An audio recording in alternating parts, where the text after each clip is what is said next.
Bonjour à tous et bienvenue sur la Friendzone pour une nouvelle vidéo qui est apportée sur iOS 7 et cette fois on va s'intéresser à Siri.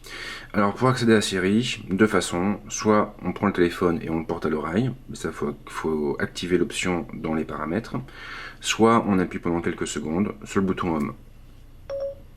Donc Siri profite d'une toute nouvelle interface, beaucoup plus épurée, avec des effets de transparence qui sont pas vilains à regarder, et une drôle d'animation ici pour nous montrer qu'il est en train d'enregistrer notre voix. Là en l'occurrence, il est en train d'enregistrer un petit peu n'importe quoi, et ça m'étonnerait qu'il arrive à trouver quelque chose avec ce que je viens de dire.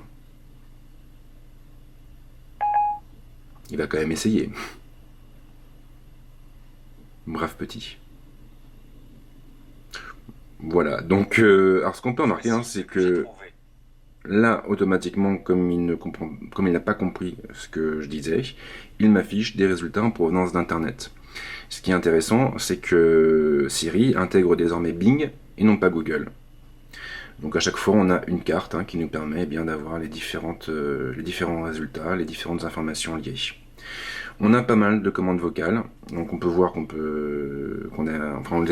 a accès à toutes ces commandes en tapant sur ce petit bouton, et on a donc la possibilité d'appeler quelqu'un, on va pouvoir lancer des applications, on va pouvoir envoyer des messages, créer des événements dans le calendrier, demander des infos sur le sport, donc les matchs qu'on suit. On pourra également demander des directions, on pourra tweeter, poster des messages sur Facebook, afficher des infos de restaurants, afficher des infos sur des films, sur de la musique, accéder à rappels, envoyer des mails, accéder à des infos en lien avec la météo, avec la bourse, accéder à tout ce qui touche à notre horloge, au contact, à Find My Friends, à Notes, à la recherche web et aussi à Wolfram Alpha. Donc on a quand même pas mal de trucs.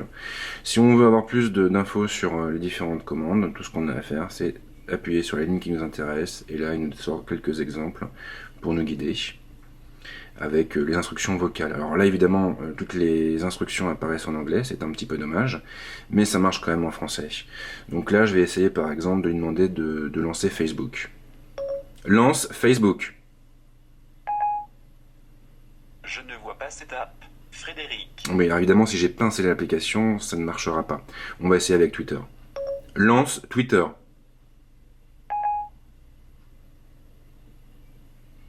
Et là automatiquement il me lance Twitter. Donc c'est pas mal, ça marche pas avec toutes les applis, du moins je crois pas, mais c'est vrai que c'est assez cool. Alors l'autre truc à savoir aussi, alors là j'ai essayé de... Non, voilà. L'autre truc à savoir aussi, c'est qu'à terme, l'année prochaine, Apple va s'associer avec des constructeurs automobiles pour nous permettre de commander Siri à la voix depuis notre voiture et depuis l'ordinateur de bord de cette dernière.